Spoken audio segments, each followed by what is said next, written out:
guys, welcome to Real Life of a Teacher. I'm Claire, and today is Friday of my spring break, and I have made it my mission this spring break to get as much done basically for the rest of the school year as humanly possible by today. So this morning I spent a bunch of time planning out the last 6 weeks of school. I made a Google, what are they called? A Google Sheet. I used one of their templates, that's the 2017 calendar. And I could have used Google Calendar, but I don't know, this was just sort of more simple and straightforward. And I made it one of the May and the June month for each of my classes, and I planned out the rest of our novels, our writing units. I'm about halfway done with our social studies stuff and our grammar units, and then like the end of year stuff that we have to do for graduation and that kind of stuff.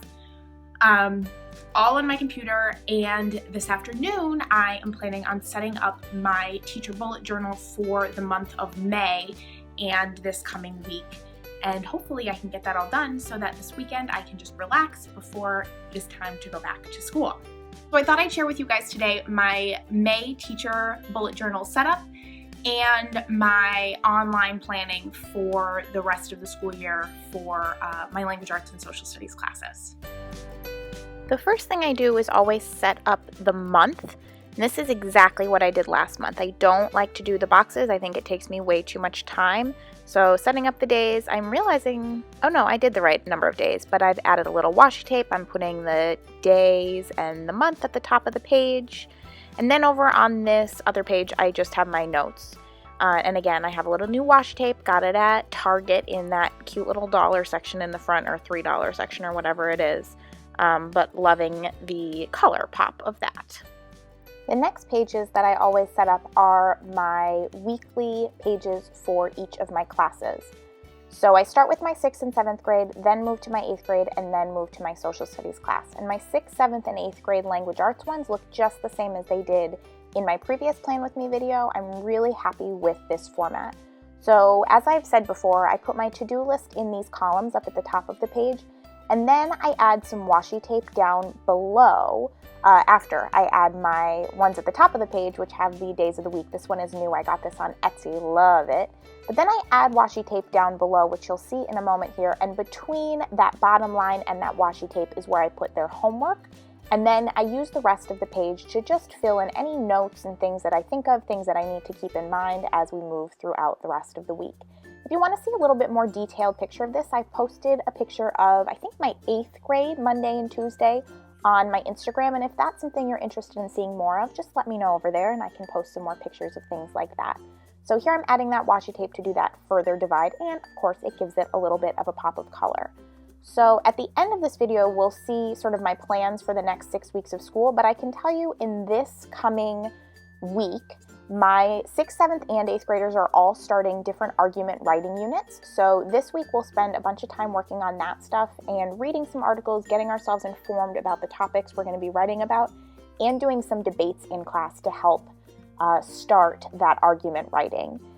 We're starting a new Basel unit for some of my students. We are finishing Roll of Thunder, Hear My Cry in the 8th grade, and we're starting A Wrinkle in Time with some of my 7th grade students. So I'm really excited about moving forward with that stuff.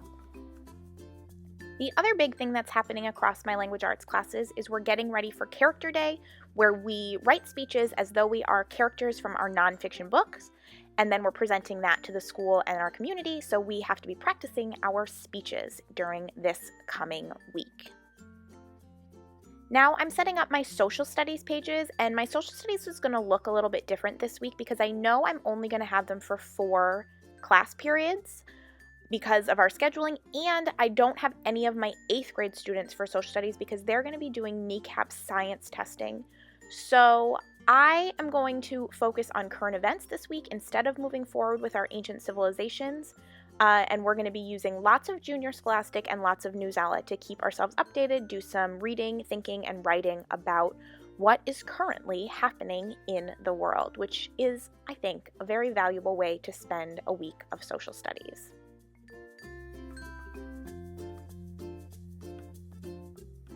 The final page of my weekly spread is my weekly layout, my to-do list, and my spelling groups So at the bottom, just like before, I put my spelling groups in, and then down this side, I put the 5 days of the week with the things that are happening during the week. So things like the kneecap testing, things like our character day presentation. And then I have this this week page, which I love. I've already started to fill it out for Monday, and it's pretty much all the way full. So it is a really easy way for me to keep myself on track, and I really like those little pages that I just ordered on Amazon. So now you can see I'm just going to fill in some things that need to happen this week, things that are happening this week. And we'll fill that in and put that back throughout the rest, and then start filling out the whole month of May.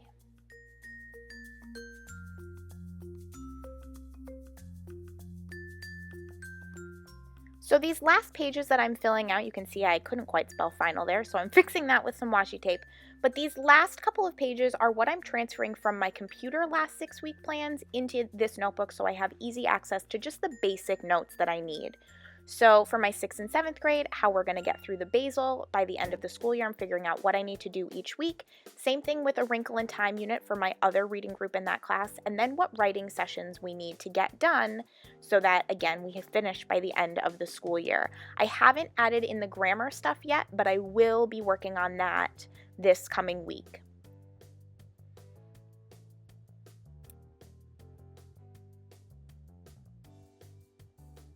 And then for my 8th grade, we are finishing Roll of Thunder, Hear My Cry this week, and then we're starting Walk to Moons, which I'm hoping will go fairly quickly. I think it'll be a pretty easy read for my 8th graders, and we do some cool activities with that book about rewriting scenes from different characters' points of view, because there's a secret kept by our narrator throughout the whole book that we don't learn about till the end. So once we realize that, we play around with different narrators and how the story would have gone. That's a really fun way to do that. And then for social studies, I do need to add some more details, but I know that we are going to be doing an ancient Rome unit for the rest of this school year, and I plan to use a lot of readings from Newsella, and we have something called Active Classroom, which has some pretty cool activities on it as well. All right, so that is what I have to show you guys today. If you liked it, please give it a thumbs up and subscribe if you want to see more videos.